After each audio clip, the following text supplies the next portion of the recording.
Hey, well, thank you for tuning in to our show. As you all know, this is the YOML podcast, the Year of Magical Learning. Today is the third installment in the conclusion of the lesson we learned from the book, The Running with Sherman. So let's get to the reflection title and let's talk about what Chris have in mind. Yeah, so the dramatic conclusion to Running with Sherman. This one's a little off the wall, kind of, in the spirit of range and being a generalist, when a bunch of different things from life mash up together and, it gives you a unique perspective. It's one of those unique human qualities and characteristics that only we can do, right? Like when we're mashing up all these ideas and it spits out this weird thought, well, this book hit on that, and that's what this reflection's about. So just a quick reminder of what Running with Sherman's about. It's about a little donkey that was named Sherman, who was suffering and on death's door. Basically, he'd been locked up in a shed by his previous owners, not on purpose, but on purpose, but not like to try to harm him. It was literally killing him. So he ended up being adopted by this family who took him in, who gave him a purpose and got him out moving again and doing what donkeys do best. He went from literally being days away from dying to living a thriving, happy, fulfilling life and hanging out with his friends and competing in ultra marathons and things like that for donkeys. It's a really fun story. So the reflection for today, the first reflection was about healing. Movement as medicine. Sherman got moved and he healed. The second one was about purpose and the transformation that happens when you have purpose and somebody to do it with. That was Sherman and his little running crew, and kept him going. This one is about, like I said, a little bit off the wall. This one was about, I couldn't see it then, but I get it now. Christopher McDougall, the author, this is like a true story about his life, obviously, right? He lives in the heart of Amish country in Lancaster, Pennsylvania. That's like the Amish country in the country in the United States. There's a few other pockets throughout the country, but when you talk about Amish country, this is Amish country is Lancaster, Pennsylvania. They dominate this place. He writes a lot about that community. He's not Amish, but he likes this community. He ended up moving there, and it's not like you have to be Amish to live in Amish country. He owns a property in Amish country, and that was the farmland. He's not a farmer, but he has a bunch of animals and livestock and chickens and stuff like that they raise as a family. And Sherman was on that whatever, call it a farm, I guess, farm. So this whole journey is about, as we've talked about, exploring values and finding purpose in a community of people to share together to do the same thing. For me, like as I was listening to the Amish and how they live their life, like that's how the Amish live. So these are the Amish people, right? Like they always have the little beards. I think they're like of German ancestry, and they came to America and they formed their own little tribe. They wear really plain clothes. Like they always have beards. Big family. They live in these very, very they drive horse and buggies. They do not engage in modern society. They have a lot of hard rules of like no technology, no cars, whatever. They live. But they have a horse and buggy. Yeah, I know. Isn't that technology? I mean, like modern day technology. They live very basic. That's the whole thing with Amish people in general. So when you go to Amish country, everybody is like the Amish people. They've been doing this forever, but they came to America to form their own, to live their values and to share with that community. And they've kind of isolated themselves from the rest of the world. As the rest of the world modernized, the Amish people have always been the same. They live life differently. And as the author talks about in the book, the Amish, their biggest values, their three core values are health, security, and relationships. So that's what they value most, and that's what they base their community around. For me, the Amish people have been baffling me for a really long time. When I was 22 and I just graduated from college, my first job out of school, I actually moved up to northern Indiana. We have our own Amish country up in northern Indiana. It's its own little pocket up there, like right out on the border between Ohio, Michigan, and Indiana. There's like northern Indiana is like Amish country, and we have the same thing that they have in Lancaster, Pennsylvania, up in northern Indiana. So people riding around in horse and buggies and whatnot. For me, I had just graduated from Purdue, and that was in northwest Indiana. I'm from Indianapolis, which is in central Indiana. The job that I got was with an axle manufacturing company up in northern Indiana. So I moved up to this little town called South Bend, where Notre Dame is. I moved to a town right next to South Bend called Mishawaka, and I worked in this town called Elkhart. Just east of Elkhart, which is about 20 miles away from South Bend, is Amish country in Indiana. Boom. You find yourself in the heart of Amish country. No joke. You are driving past horse and buggies. People have these old farms and they cook everything they do. There's this really famous place called Shipshawana up in northern Indiana where they can make all their furniture. They make their own furniture. They're incredible cookers. They have this own little community out there, right? And they only support each other and they only help each other. They have a lot of very strict rules, right? So I would see this as a kid growing up in an urban environment in Indianapolis. I grew up in an urban environment.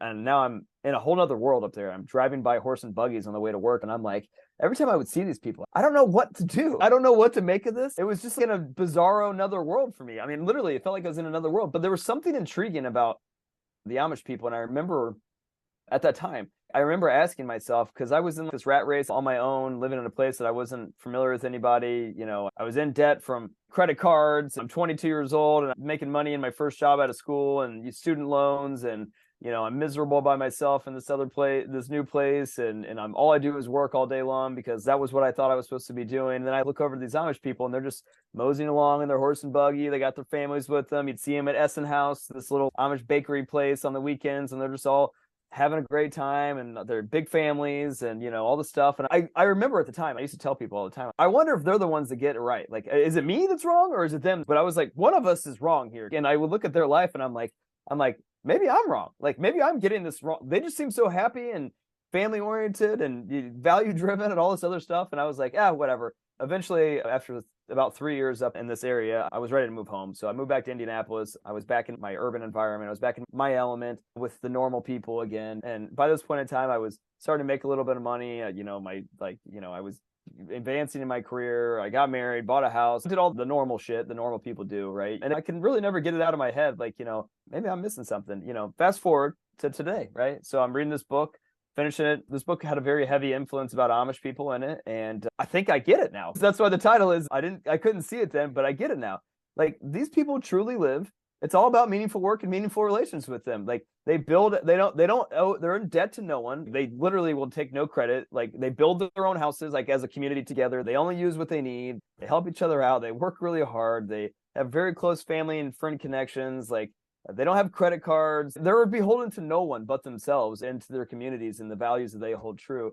And like, obviously, as this journey's progressed, and as you and I have progressed down this whole entire road, after I met Amelia and all this other stuff, right? Like, this has been the journey we've been on. And I get it now. It's like, they live meaningful work and meaningful relationships. They did have it right. They do have it right. And in 100 years from now and 200 years from now, the Amish people will still be doing the same shit the Amish people do, and they'll probably be happy. And we'll be doing those same rat race over and over again, making more money. And I was progressing in the normal life. Like, I was never fulfilled. I was never happy. I mean, well, I was happy, but like, I was never fulfilled. Like, I didn't ever have meaning and purpose in that life before Amelia and before this journey. And I just look at those people and I'm like, they know something I don't. And now I think I know what they know. So I get it now, right? Like, is the point. So I'm not trying to go be Amish or anything along those lines. But what I am trying to be is clubbing-ish. What I call it that, I don't know, whatever, you know. And that's kind of the world that we're trying to live and bring into this picture. So yeah, I'd love to get your thoughts. That's the reflection. So I get it now. Like, I couldn't see it then when I was younger and I was in the matrix, I guess, if you will. Now I can see it. So yeah, I'll pause there. Yeah. So when you say you get it now, you get not the Amish people, but you get what it is. I get the essence. I get the essence of the Amish. Okay, I see. They're value driven and about community and people. I mean, the values in community, meaningful work and meaningful relationships. Yeah. So how do you see they are doing meaningful work and meaningful relationship? So they work their asses off they farm, they build their own stuff, and they make all their own furniture, they help each other out. What I'm saying is, what evidence do we see that's saying that's meaningful work for them? I don't know how to answer that because I'm not Amish. Okay. I'm just trying to understand Amish because I have no idea what Amish. By the way, this is a very religious.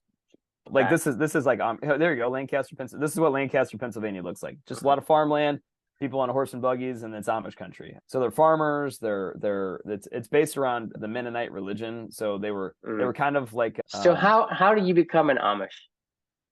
Anybody can be Amish, but usually they're born into it. So they actually have a really weird. So if you want to be an Amish right now, can you go to the community and say, "Hey, I want to be an Amish"? Of course. Yeah. Okay. So if you don't want to be an Amish anymore, can you move? Yes, actually, it's really weird. So they have a rule. So there's this thing called, was it Ramshama or something like that? What's it called? The Ramshaka. I can't remember what it's called. So when you're a kid in Amish and growing up in an Amish family, they at 16 years old don't do drugs, they don't drink, they have very strict rules about how they live their life to their values, and that's what it's called. And when they're 16 years old, they get like 2 years to go ape shit. Like, and they go like buck wild. They're like, literally, they have no rules. You can do anything you want. You can do every drug you want to do. You can go party. You can go do whatever. Like, I mean, and they throw some crazy raging parties. The kids do, right? Like these 16 to 18-year-olds. And at the end of that Rumspringa is when they have to declare whether or not they want to continue to be Amish or not. A lot of them don't. And they decide, no, I'm going to go away from the community. I'm not going to come back. And, I'm good. But the ones that stay, they stay. It's like Mormon almost, like once you commit and you're in, you're in. It's no different than what we talk about with the core values quest. This is this test to get in here, right? We don't want everybody. We just want the people that want to live these values and to focus on meaningful work and meaningful relationships in our community, right? And you can enter the community as well. I don't know what the outside ritual is to become an Amish person technically. I'm sure they're not like a closed community where it's like you have to be born into it. I'm sure you can come into it. Okay. I mean, sounds like, to me, there's a fine line between an organized religion, aka a matrix, and the actual tribe that you want to be. Because you're talking about a tribe, like company. It's people can say, hey, a tribe is like a cult or a organized religion, whatsoever, because you believe in a certain set of principles and core values, and every single of these tribes, whether they're good or bad, depending on your perspective, will have very similar sets of standards that you follow. Like, you believe in certain things, core values. Company believes in certain core values. The Amish believes in certain core values. The Catholic believes in certain core values. But what separates the belief is the freedom to choose. This is the reason why I'm asking is, if you don't have the freedom to choose and you don't have the freedom to be who you are, then that is not going to be I would want to differentiate that from company, right? Because from my perspective as a company member, I want to be in here. I go through the trials and tribulations to find out who I am and find the people that has common values, because that's what I want. No one told me I had to do it. Right. And if it doesn't align with me, I'm not obligated to act in a way that is in conflict with who I am and what am I supposed to express. The thing is, you can say, you can call like company a cult, you can call it whatever. It's just because it resembles a lot of these things, but how it operates determines whether or not it has the best of intentions or it doesn't. Yeah. Matrix it's so hard to distinguish, so we get scammed by the Matrix and say, hey, the Matrix is here to protect you. Right. We just been going to take away some of your freedom, but in return you get safety, this and blah blah blah and all that. And so just like you're looking at Sherman, I don't want my donkey to be in the rain. I don't want donkey to maybe run into some kind of a muddy place and get stuck in there and suffer with the animals trying to get him or whatever. So I put him in a shed, right? So look at the analogy from Sherman's perspective is put him into a nice, cozy little shed. It's protected from the elements. Stability. Protected. You get the warm and cozy protection, but that thing in the grand scheme of things, right? It sounds good. It sounds like, hey, this is the best thing for you. Why would you go out there and expose yourself to danger, expose yourself to the elements, and be completely in a place where you're vulnerable to having things happen to you? If I put you in the shed, nothing would happen to you. You have nothing to worry about. You're protected. But that's what I'm saying is there is a fine line between what you're supposed to be and what it's good for you. Because a lot of times we look at, the Western world, like United States, right? We have all these protections, but are these protections, quote unquote, the matrix, are they good for us? Are they, because you're talking about, hey, they're not. I'm sheltering you from, let's say, sometimes ignorance is bliss, right? And this is one of the reason why ignorance isn't bliss, because the thing is, you don't know anything.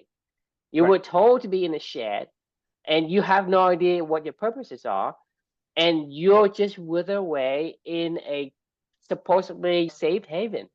It's the whole coddling of the American mind kind of thing, Yes, it's like, hey, it's we want to protect people. We want people to feel safe and safe spaces and all this other stuff, that safe everybody spaces, no, like you can't oppress anyone, of blah blah course we blah. want that. Like, I mean, of course we want that, You do, but at the same, it's not who we are. I mean, because right. as a donkey, yeah, if you want to, you cuddle, I don't know, something that needs to cuddle. That's great because that's what he wants.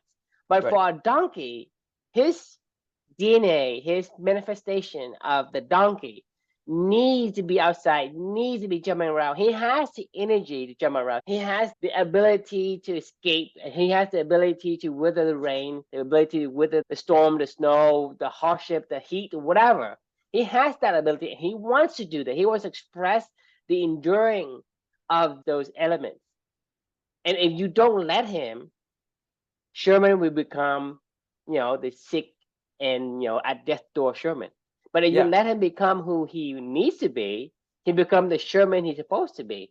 And so to me, it has to come at the price. The price that you have to pay is because the thing is there are certain I guess environment that suits you better than the thing that other people say, hey, based on some sort of theory or concept or whatever they believe in, say, hey, you are better off protected. Because for me, for me, I truly believe that I'm born to be a strong person, a strong man. I mean, I have wide shoulders, right? I have wide shoulders because and I have like big like shoulders and big arm and big chest, right? And I'm short, but I have big chest. It's like I have much more physical strength, upper strength and lower strength, right? I can do that. And that's what I do. It's because I can carry things much higher than myself, right? Because that's something for me, even though it looks to other people as that's painful, but it isn't for me. I love doing it because for whatever reason, I was born to do that. I have the DNA to express that. And so if you take me, for example, and you pamper me and you make sure that nothing, no hardship, no physical pressure comes to me, like no heat, no cold, no whatever. Like you and I take cold showers, right? Shower. And I hate it, to be honest. Every I love day. Cold shower. No. I like the after the cold shower. I fucking hate every single time I have to go. All right, like I have to like psych myself up to go but walk into that cold shower. But that's the thing is for me is I like cold shower. I missed it if I don't do it. So the thing is that the big difference between forcing yourself to do something because you think it's good, right, and liking it. Because, for example, do you like mud? You don't like mud, but the pigs do. I don't mind. The pigs do. It's just an example. I mean, to make a point, right? Right. To make a point, like pigs like mud, right? Mm-hmm. People don't. I mean, let's say you take some animal that is very clean, like maybe a peacock or something like. It doesn't go into the mud. It just doesn't do it. But the pigs, you see mud, it jumps in. You know what I mean? So the conditions for each, the environment and conditions for each individuals, I truly believe that's going to be different based on the DNA and the gene that he's given. And that to me isn't going to be like, hey, because I belong to a certain culture or a certain religion that I'm going to become that all the time. Sometimes it doesn't fit and I have to leave. And that's the reason why for me is you have to give the individual the ability to self-assess himself or herself and then decide where he wants to be. Whether 100%. That's inside company or outside company. Because for me, it's like, I don't want somebody who is, right.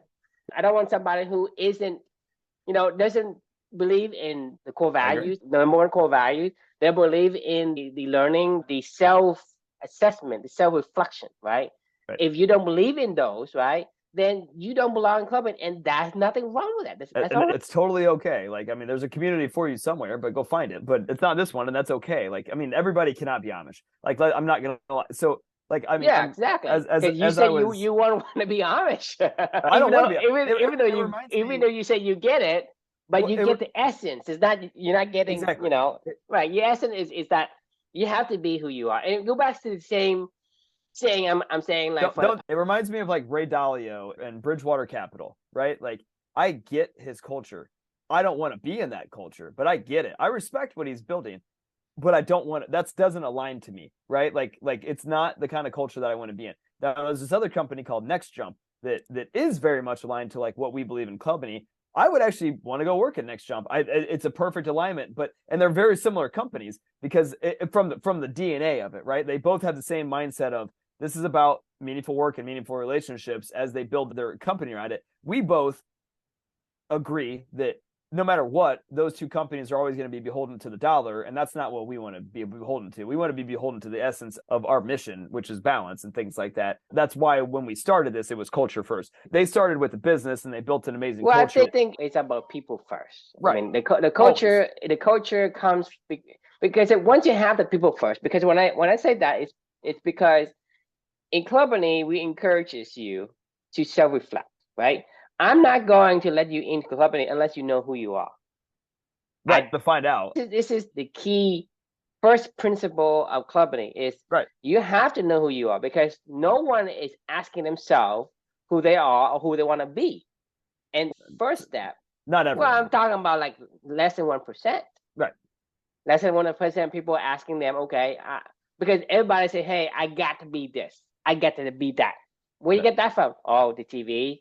My parents, I mean, that was the life I was describing. That was the life I was describing, when I was younger, when I would drive by these people and I'm like, what the fuck are you doing? Like, why are you doing this? It's modernity. It's around. Like, you have phones, you have internet, you have electricity, you have like, why not cars? Like, use it. If you see what I highlighted down here, working hard is considered godly to them. And that's why technological advances have been considered undesirable because it reduces the need for hard work. This is what they value in this community. That's why they don't progress. They said, fuck all the convenience of everything like we were talking about. They said, I don't want you to make my life easier. I want to work hard. This is what we do. We care about family, security, working hard, and caring, and God. I mean, those are the things that they care about. Think about it, and you go back to the analogy of the donkey. I mean, you put a donkey in a shed. You don't have to do shit. You get fed like 5 times a day, right? You shelter from the element. And so that's the thing is, yeah, I mean, hey, life is grand for the donkey, but yet the donkey is dying.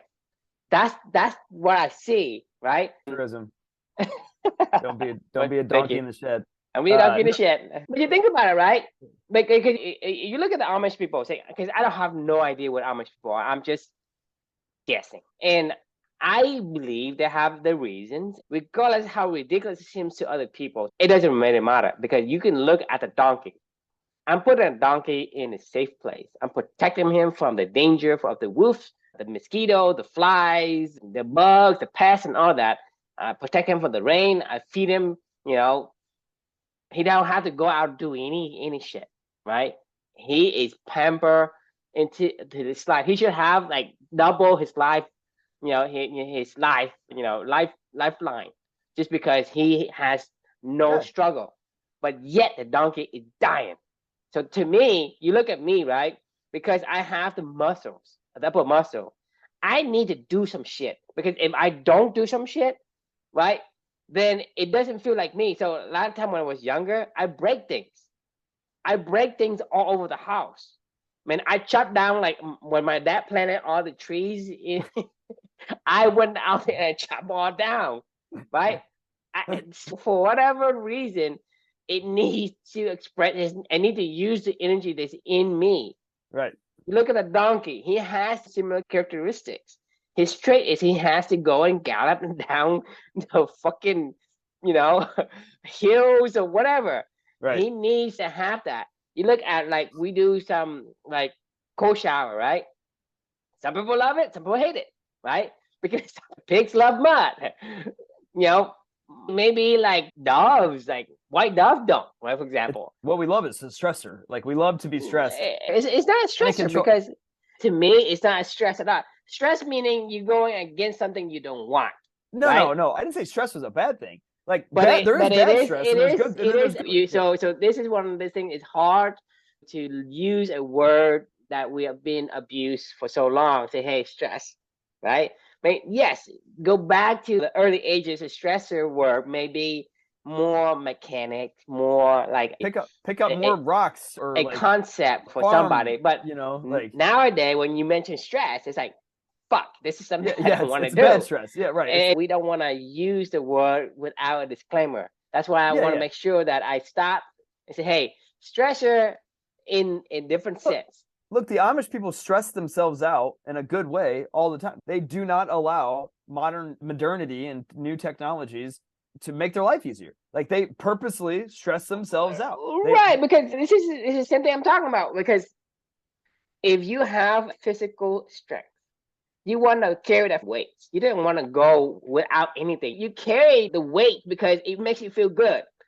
Right. So it's like using technology is like not having weight. Let's say you have, for you, like a physical, healthy individual, right?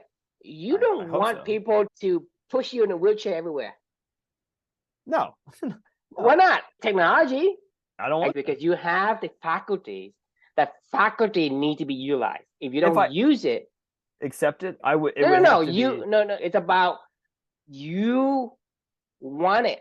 I would never choose that. I would never choose it. Exactly. My point is the freedom to choose. Because the thing is, that's why I don't understand why they don't use it. But I do see there is maybe they have their own reason. Maybe because because if you're asking, like, if you are from a different world and you look at me, right? You say, why is that idiot carrying this rocks around the house or this heavy weight around the house for?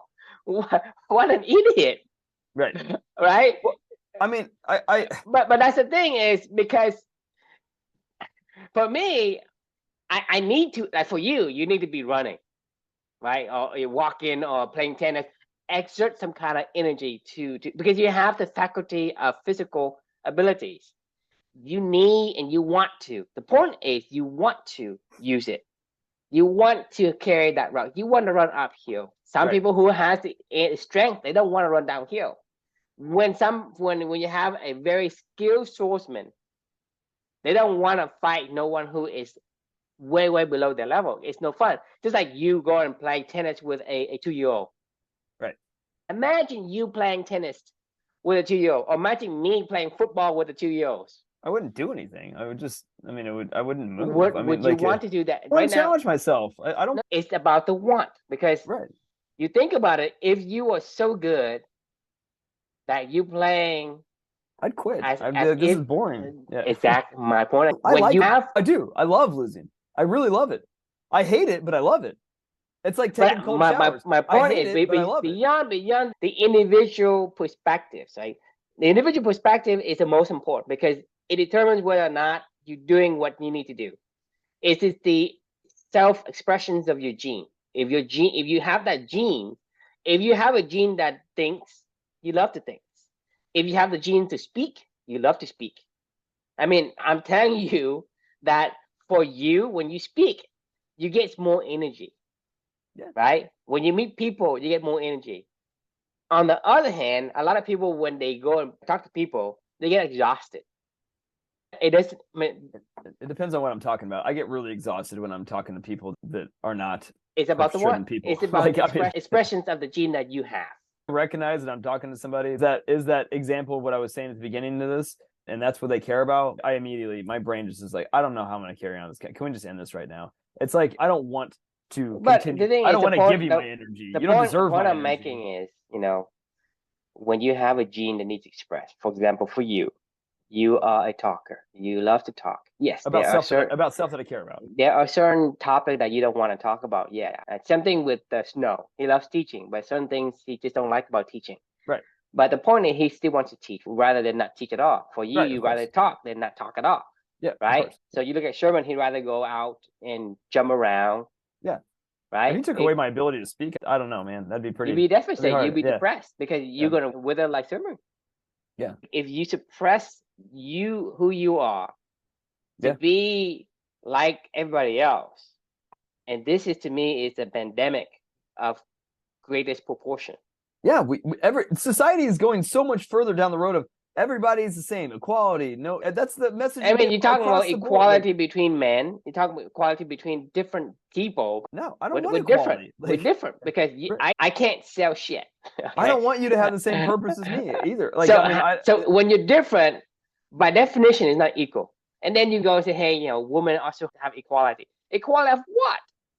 I mean, we're not looking for the same thing. I don't want my wife to be earning as much as I do because I want to be the provider.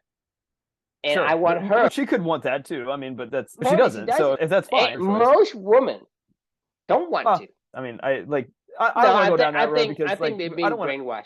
Because I don't want to. It's keep it on the purpose conversation because that is purpose. Because I think you get to the point where you brainwash as well and say, hey, we shouldn't be talking about this topic, but it's about purpose. Women are not doing what they are supposed to be doing. They hated it. The corporate world, they hated it. Okay, well, not all, but yeah. I mean, I'm not talking about women in general. 99%. I'm talking about the 99%. The 1% of people I'll go there and blah blah blah. Right? They are delusional. Well, I don't know. I mean, so yes, it's a controversial topic, but it has to be told because we're talking about purpose. When you're not being who you are suppressing who you are, right? I agree. And to me, it's very important to understand that because let's say you told me that I have to be aggressive or this or that or whatever, but I just want to be a fisherman that go catch a few fish a day and go play for a few hours, talk to my friends. That's the guy I want. But not everybody is going to want that. Somebody like Elon, he cannot do that. His gene is completely different. His gene is he has to build something, and that's right. How he is. I don't want to be Elon, and Elon can't be me. You look at the woman, you look at the man, they have different gene expression. Pause for a second. We agree on this, that every single unique person has a purpose, whether they're man, woman, regardless of race, gender, or whatever. They all have a unique purpose. Not the same purpose, but a unique purpose individually. Right, their own purpose. And that's right. What I'm saying is my gripe with the society, and I want to make sure that people understand what I'm saying, is you need to wake up and say, well, you have to ask yourself who you want to be rather than let society dictates what you're supposed to be. And the society today are pressing women more than most to be something different than who they're supposed to be. I don't disagree with anything you just said, and I definitely am in line in thinking with what you're thinking there. I would say that everybody that's in the corporate environment is being pressured, whether you're a man or a woman. And I don't blame somebody for wanting a seat at the table because that's a natural human, because you want to be around community. You want to be around people that care about people. And and we train people that want to go down. Yes and no, because I've never seen when I say these, right, of course, there's always exception, okay? But I don't see woman warriors going to fight for their country. Like when I'm talking about warrior, I'm not talking about hey, I'm a support person where I look at data or whatever. That's different. Well, look back at the hey, I'm carrying a spear, I'm carrying a shield, right? How many woman warriors are there? They don't have the gene for that. That's what I'm saying is you have to express the gene that you are given. Most women aren't given the characteristic of the physical gene to express the arm strength or whatever. They have the ability to endure a lot of things that men can't endure. And they should be who they are versus say, hey, women should have equal rights. Well, equal rights in what? Equal rights in going to do what? Right? You go into the boardroom. The thing is, to me, women and men are completely different. They are complementary. So why are you asking them to do what men does and why are you asking men to do what they do? I understand where you're going with this. I think we're walking on a delicate line, which is fine. I'm not afraid to approach these topics. I think we're a little off topic from what we were talking about here, right? Not that I want to discount what you're saying. We're talking about the Amish people. They have their reason for doing things, right? And that's the expressions of their purpose. Right. I'm just calling out that, hey, the reason why companies started is because people are not being who they are. especially people in the corporate, Oh, are I agree. completely, you Yeah, know, 100%. is only a glitch in the system will allow you to wake up. You got a glitch. I got a glitch, right? Right. My glitch came from because I'm not like entrained into this culture from the beginning. I came from another country. I see a crack, I see a crack.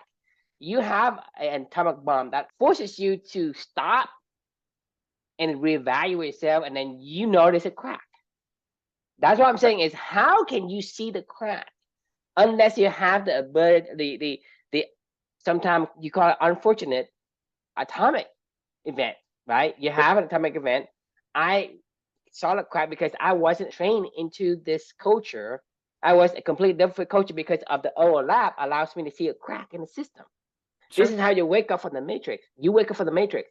And so to me, if I were to go and tell anyone what I'm saying to you today, most people would say I'm crazy. And Yeah. this is the big problem because no one is going to be able to say, well, it makes sense to me. I'm going to wake up now. To me, it is so hard to wake someone up. They're not going to wake up. I agree. And this is Well, why I asked you before is, if I have the ability right now to time travel back into when I was 18 or 20, I still don't know what I would tell myself to wake myself up. I still don't, because that guy is a fucking stubborn guy that won't listen to me. Thinks I'm a scam artist, a trader, whatever it is. He won't listen to me, and so it is very difficult. And so that's my gripe. It's people don't they can't distinguish between what's a dream and what's reality. And so if I were to tell them what I tell you, they can say, well, you are one, crazy MF, whatever they want to call me.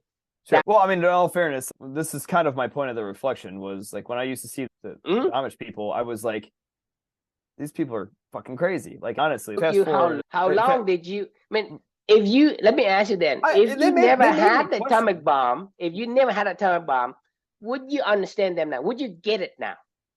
No, but I still even back then, it made me question when I saw them doing what they were doing. You can question it, but you didn't get it. I know I didn't get. I'm saying like it's still like there. I wanted to try to understand, but then I got sidetracked. You got distracted. To like reality, right. So my point still stands is that if you never had a atomic bomb, you would never have woken up. You would never understand. You would never get it now. You would never get it. I can't ever speak in absolutes, but I know that this catalyst. I'm asking you, what's the chance? What's the chance of you getting it? I don't know, but then it goes back. This is a difficult conversation or difficult topic. It's always been difficult. Because then it goes back to, do I want that? We're going against society. We're going against the grain. Well, no, that's not why it's difficult. Because for me, the difficulty is, while I appreciate that I can see this now, that came at a dramatic cost, and that dramatic cost, if it meant that I still looked at Amish people and was like, I don't get it, but I still had Amelia here, like that would be a different situation, right? So like that's why I'm saying it's always a delicate balance. But that's a two different conversation, because I know it's always I mean I can't what happens is already happened, and like I said, atomic bomb is something that you can't control. Sometimes it comes at you. Sometimes we don't know how it came. I've processed it at this point in time, and we can have this conversation where I can hear what you're saying and look at it impartially. But it still doesn't change the fact that it's still hard for me to untwine those things together when I think of if I wanted to just speak in definitively saying, would I rather see what I see now versus what I saw before? If it meant that Amelia was still here, I don't care. But now that that's the case, that's not the reality. Now that is the case, and if I had to pick between the two, of course I would rather choose this, but I would rather choose this without having to experience what I experienced to see that. But that being said, just making sure that foundational element is there.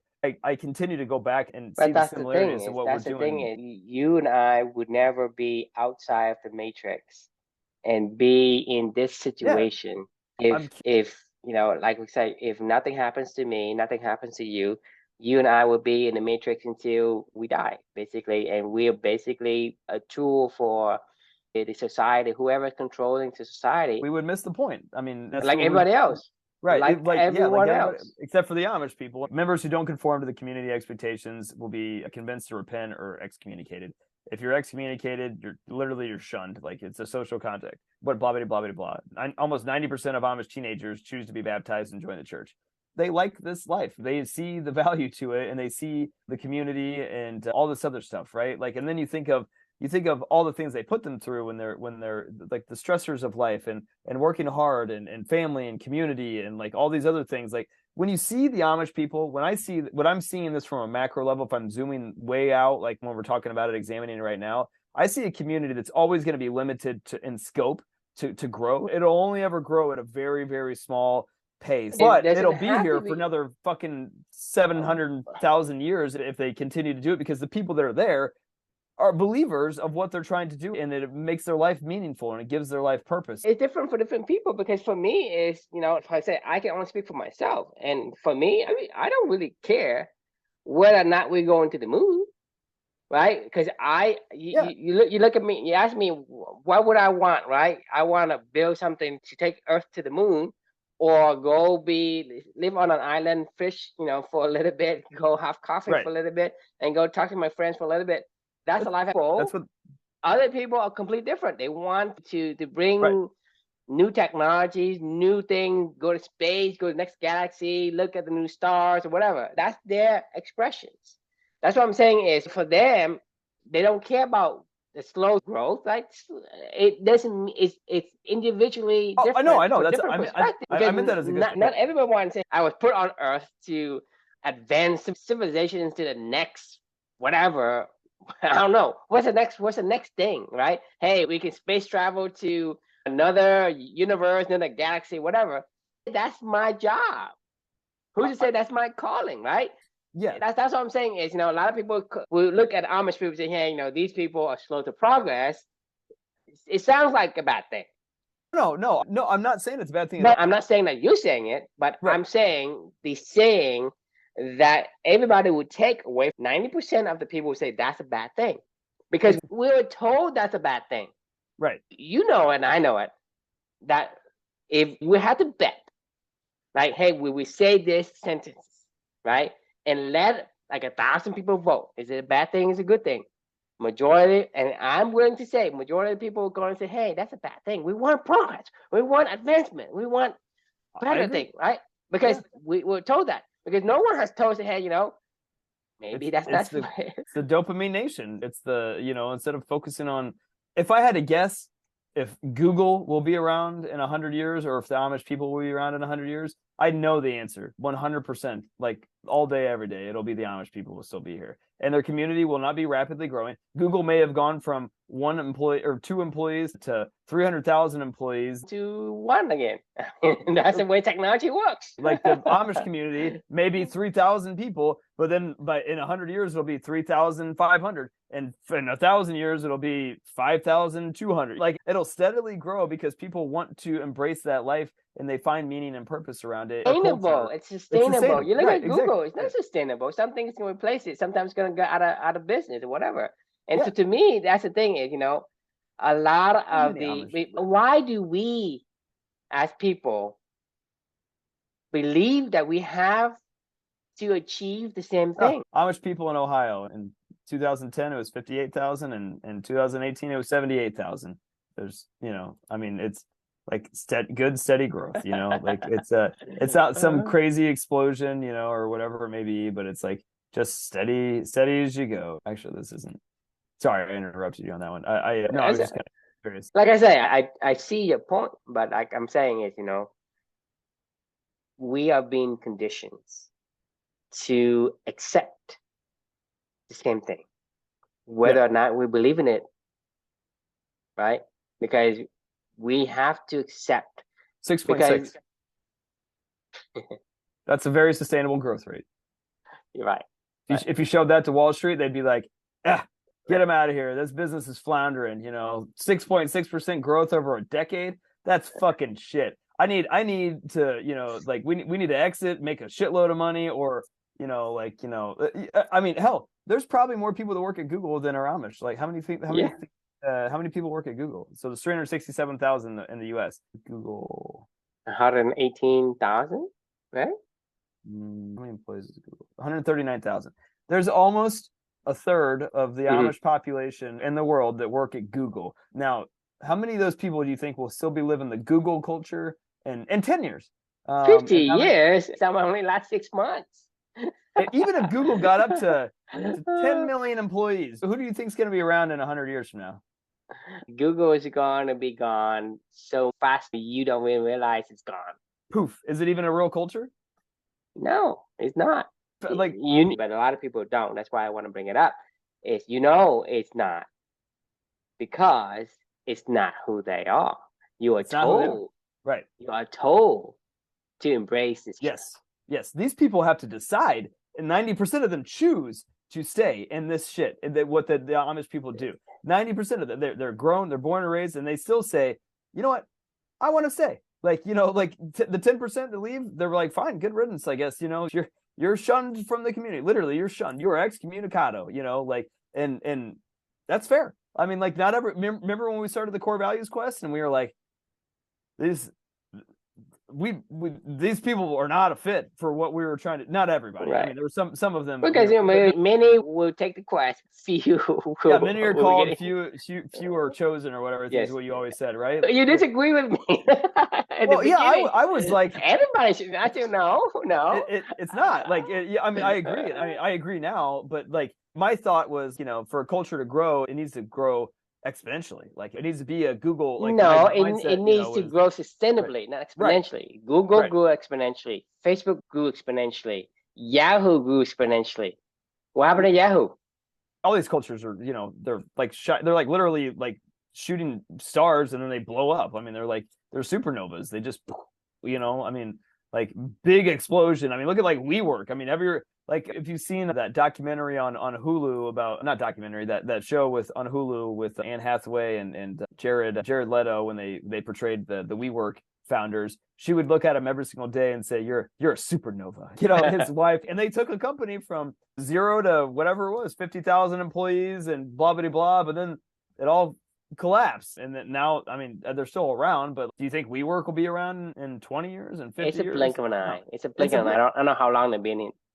But beginnings of the church, they came over 1525. 1525. The term Amish was first used in 1710 as a term of disgrace But you're still talking about 300 years. Yeah, I mean, these people are no different. Over 300 years old. Versus Google or versus WeWork, whatever. Right. WeWork compare in the timeline to this. Yeah. Oh, for sure. And they have talk about sustainability.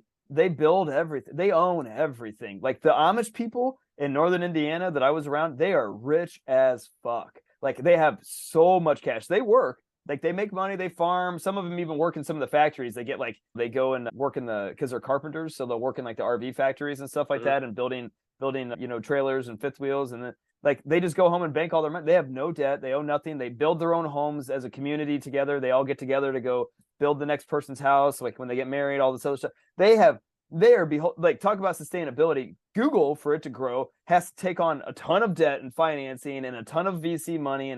And then with that comes expectations. Like if an investor went into Amish country and was like, look, guys, you got something here. There's a lot of people that like what you're doing. 10 years, I want you to be 750,000, Amish. And then Amish we can do this. They'd be like, get the fuck out of here. What do you want? No, what are you going to do? Like, this is the reason why this is the reason why they still exist today, and the population is growing and not reducing. If we start a company and you let everybody in, eventually it's going to have a lot of people, but a lot of people are going to leave because we are not compatible. What you believe in or what you thought you believe in is not what I believe in and what the culture believes in. This is why this is the 7th generation committee meeting, right? Because these are the conversations that we need to have to make sure that we remind ourselves, like, this isn't about being a supernova. This is about. It's not about growing fast, and not because it's about the long journey. Like we want to be here 1,000 years from now. Exactly. A million years from now, however long that we can sustain, we want to be as long as possible, and we want to have the people that truly believes in themselves and truly believes in the core values and be compatible with the core values that others are put forth. Because if you're not compatible, then you're basically gonna have this clash and you become a supernova. Right. These tech companies. And you may burn really bright for a while, but then it flames out, and because it's not sustainable. I mean, like like, once again, I don't want to be Amish. Like, I'm not trying to say that I want to be Amish. What I want to be is clubbing. No, that's what the point I was trying to say is I want to make myself clear, and I want to make everyone understand. Yeah. Be who you are. Don't be Amish. Don't be this. Don't be that. Be who you are. Right. Right. But the and find other people like that. The caveat is you have to ask yourself, who are you? Right. Right? Yeah. You have to be what make you you. Agreed. Right? To me, so in all these episodes, all these talks, we're talking about the monkey, we're talking about the painters, we're talking about the Amish people, we're talking about Sherman, we're talking about, Zeke or many other people in all the episode. These are examples we want to illustrate the point of you as an individual person with your own personal uniqueness and your own personal journey, your own personal purpose. It's all about that perspective. It's never the intention for us to tell you to be Amish. Yeah. Or be a company. I mean, I don't care. You can join a company. If you want to join a company, it's let's see if you're compatible. Because I don't want people in that doesn't have the same core values as I do, because there's no point. It's gonna waste my time and waste your time. Why do that? It's fine if you don't. There's nothing wrong with that, because I mean, that's what I'm saying all the time is everybody's unique. You can't everybody be the same. It's not wrong. It's actually right. We don't all have the same values. You and I don't have the same values. We have enough shared values that we want to build a community around that, but we're still individual people. Each one of these Amish people, they're not just Amish. They're people. It's Jacob Yoder or whatever his name is, and he does whatever he does. The community that he belongs to is shared values. The principle that he values, right? It's the same as the other people inside of the community. So we want the same thing for Clubbing. Is you want to join Clubbing. For me to be a part of that meaningful relationship, right? You need to hold some of the common values that I hold. Agreed. That's pivotal for that's the meaningful relationships portion of it. Like, you and I wouldn't be talking if we didn't have a lot of shared values together, because it would be like, what are we talking about? This goes because I'd be bored. Because this it's not what I want, before. And I'll be bored, and then say, forget it, Chris. This is just a chore. I agree. I mean, this goes back to what we were talking about a little bit earlier, where you're a talker and you love to talk. I only love to talk when it's engaging, But that's the point is, because we talk about the things that's important and we agree on things that is important to you. Because if I talk about something that isn't important to you, it becomes exhaustive little chore that you have to do every day, and that won't last. I guarantee you, even if you are very, very competitive, I will give you 6 months, maximum 6 months. You probably bail on me in a month. Remember, willpower's a finite resource, right? Willpower is power. Willpower, and if you spend it, it's going to deplete. It will. I mean, it'll exhaust you. You will exhaust your willpower. But you know what? Well, exhaust is purpose. And that's what we keep talking about all day long. Like, the Amish have a shared purpose. And I respect them for it. The more that we go down this road, the more I learn about other cultures. The more we get it. The more that we get it. Yeah, exactly. The more that we go, the more that I go, I didn't get it then, but I get it now. It's like, I couldn't see it before. I used to see these people in the supermarket, and I'm like, you guys are so fucking weird. I mean, this is what I'm thinking my entire time. It was almost like, it was weird. It was so counterculture. The way that these people live, and such a stark contrast between everybody else, but then they try to walk amongst other people, and you're like, what are you doing? But you and I are walking amongst other people. I work at a company. That's what people call me. Well, that's a good thing in a weird way, where here's the problem is, if it's just you, then it sucks, right? But if you got a community around you, you're like, I don't give a shit. I got a community around me. It's fine. Yeah. They get it. Like, you don't need to get it. They get it. Like, that's all that matters. Like, the Amish people go home and go, I don't care what Chris Sears said at the Martin supermarket when he was looking around going, who the fuck are these people? Like, get back in your horse and buggy and get out of here. Like, what you're just stupid rules. Just pick up a phone and go to church, use the internet or something like that. And like, whatever. Like, I mean, I don't know. I mean, it was. It's just, hey, Chris, use a fucking wheelchair. You don't have to walk. See, it's the energy. Right. And then you say, no, I don't want a wheelchair. Or true, take a warm shower. And you're like, no, I don't want to. No, I want a cold shower. You take a warm shower, I take a cold shower. It's fine. Like, but you're like, true.